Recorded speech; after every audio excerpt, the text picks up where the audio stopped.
दिल्ली का श्रद्धा Walker murder case आप लोगों को अभी तक याद होगा। शायद आप लोगों में से बहुत से लोग अभी भूल नहीं पाए होंगे। आप लोगों को बताना चाहूंगा, मुंबई महानगर के मीरा रोड में ठीक वैसा ही एक हत्याकांड हुआ है।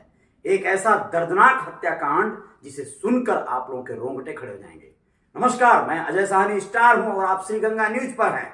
आप लोगों को बताना जरूरी है कि मीरा रोड मुंबई महानगर में थाने जिले के अंदर आने वाला एक उपनगर है, एक स्टेशन है।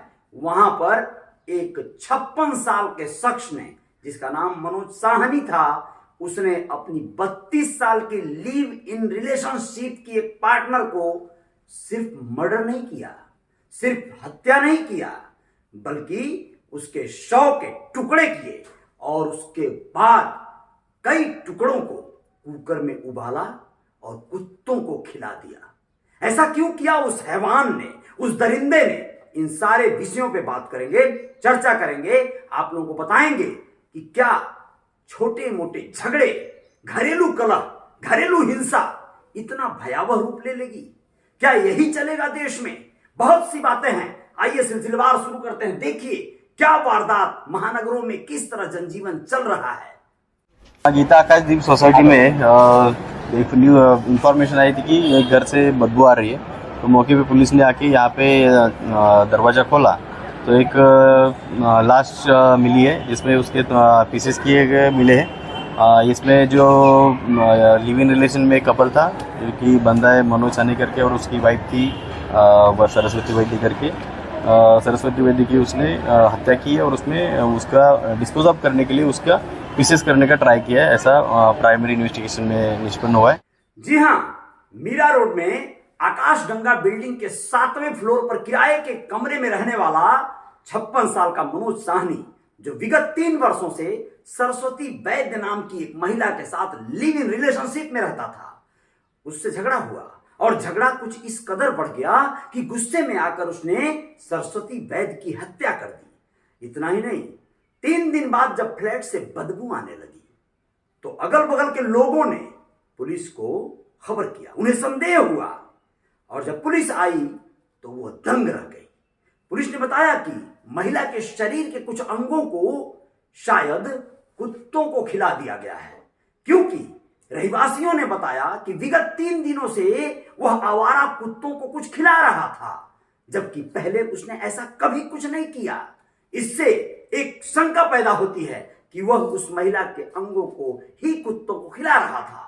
अब आगे और विस्तार से आप लोग जानिए कि बहुत गहरा क्या ये मामला हुआ, कैसे हुआ। यूं तो डीसीपी जयंत बजवाले ने बताया कि आरोपी मनोज साहनी को गिरफ्तार कर लिया गया है। शुरुआती पूछताछ में यह सिर्फ पता चल पाया कि किसी बात को लेकर इन दोनों के बीच झगड़ा हुआ था और झगड़ा कुछ इस तरह तूल पकड़ा कि इसने सरस्वती का मर्डर कर दिया। आप लोग बताएं कि यह मर्डर करने के बाद सबूत छिपाने के लिए कटर मशीन से उसके शव के टुकड़े किए और जितना हो सका टुकड़ों को ठिकाने लगाया, लेकिन जब नहीं रहा गया तो फिर बात खुल गई, यानी लाश सड़ने लगी। आप लोग बता दें, पुलिस ने कहा कि जब हम पहुंचे उस कैंपस में, उस बिल्डिंग के परिक्षेत्र में, तो हमें अंदाजा लग गया था कि मामला क्या है और फ्लैट में जाते ही सब कुछ साफ हो गया। बस अब वजह पूरी तरह से जांचने के लिए पुलिस उसे अरेस्ट करके हिरासत में लेकर पूछताछ कर रही है।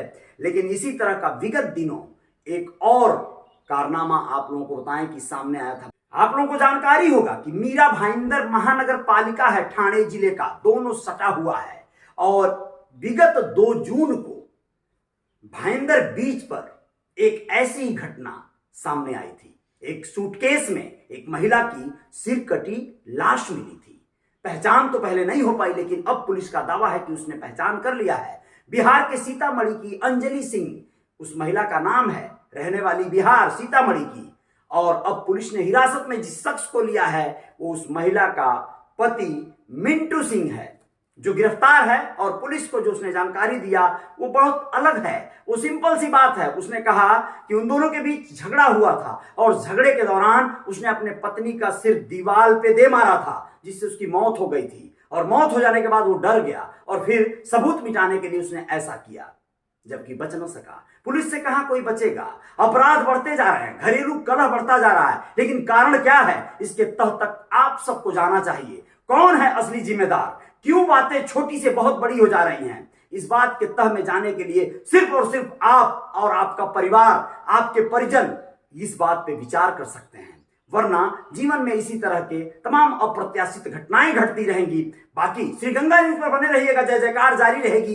कोई भी अपराधी बचने न पाए, यह संविधान कहता है। लेकिन क्या संविधान के हमारे आड़ में बहुत से रसूखदार लोग बच नहीं जा रहे हैं? इस पर आएंगे एक और अगली खबर में, लेकिन आप लोग फॉलो कर लीजिएगा अगर नहीं किए हैं अभी तक फॉलो हमें तो, और जो लोग फॉलो किए हैं उनको शुक्रिया, धन्यवाद। सब्सक्राइब कर लीजिएगा हमारे श्री गंगा न्यूज के चैनल को, जिस पर आप लोगों को बहुत सी खबरें देखने को मिलती रहेंगी। जय हिंद, जय भारत, शुक्रिया।